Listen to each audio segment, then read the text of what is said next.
नमस्कार, मी प्रमिला झांबरे। तर आज मी डोसे बनवणार आहे।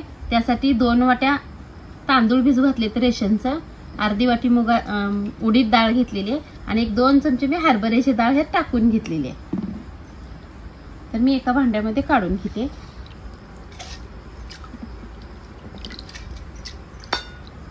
तर ही मी 4 तास भिजत ठेवलेले डाळ आणि तांदूळ। त्यात मी तुळशीची पानं खाण्यात येत नाही ती कधी खोकला लागला कशासाठी पण तुळशीची पानं ही चांगली आहे ती, म्हणून मी कट करून धुवून घेतली। तुळशीची दिवस आहे तोपर्यंत तोडून ठेवली ती आणि स्वच्छ धुतली ती। आता ही आपण ह्याच्यात टाकून घेणार आहे। 2 हिरव्या मिरच्या घेतल्या मी आणि थोडीशी कोथिंबीर घेतली। ही छान असं आता थोडंसं पाणी ओतून बारीक करून घेणार आहे। तर बघा, बारीक अशी मी पेस्ट करून घेतलेली आहे। एका वाटीमध्ये ह्याला काढून घेते।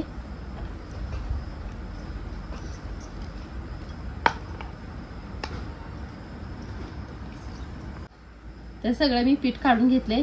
चवीनुसार मीठ टाकलेलं आहे आणि मिक्सरचं भांडं खंगाळून थोडंसं पाणी ओतून घेते।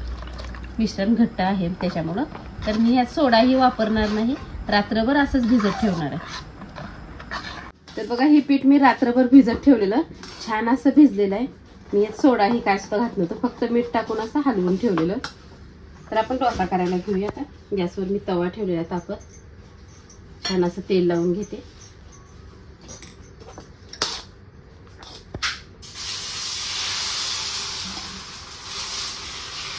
आपल्याला किती मोठा किती छोटा आपल्या अंदाजावर सोडायचं।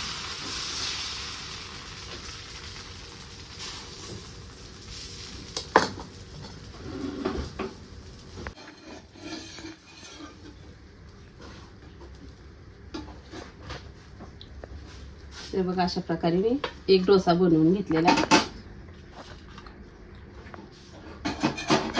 जसा पहिला डोसा केला तसाच आता पण आपल्या पूर्ण तव्याला तेल लावून घ्यायचं आहे।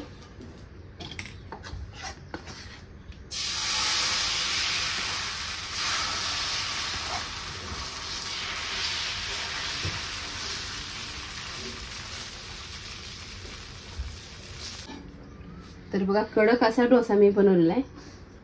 तर आपण आता ह्याच्यासोबत खाण्यासाठी चटणी करूया। तर आपल्याला आता ओल्या नारळाची चटणी बनवायची आहे। तर ही ओला नारळ घेतलाय मी 1 वाटी, अर्धी वाटी डाळ आहे, 1 चमचाभर साखर घेतलेली आहे, थोडीशी कोथिंबीर आहे स्वच्छ धुवून घेतलेली आहे, 4 हिरव्या मिरच्या आहेत,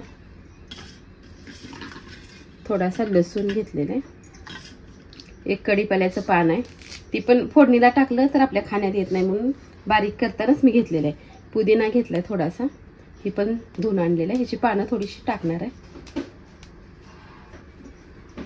1 अर्धा लिंबू घेतलंय, लिंबू पण ह्यात पिळून घेणार आहे, लिंबाचा रस। तर आता थोडंसं मी ह्यात पाणी ओतणार आहे आणि बारीक करून आणणार आहे। तर बघा, बारीक अशी मी पेस्ट बनवली एकदम। तर गॅसवर कढई ठेवली, कढईमध्ये तेल पण ठेवलंय, तेल छान असं तापलेलं आहे। तर फोडणीसाठी मी जिरी मोहरी टाकून घेतली, थोडीशी हळद आहे 1 अर्धा चमचा, आणि हे मिश्रण आता सगळं टाकून घेणार आहे।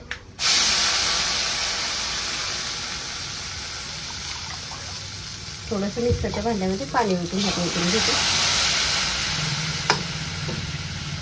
तर बघा, आपल्याला चटणी किती पातळ आणि किती घट्ट खायची त्याच्या अंदाजानं चटणी बनवायची।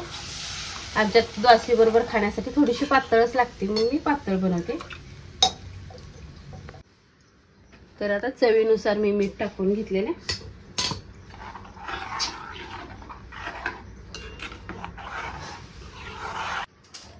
छान अशी चटणी उकळलेली आहे, मी एका ताटामध्ये काढून घेते।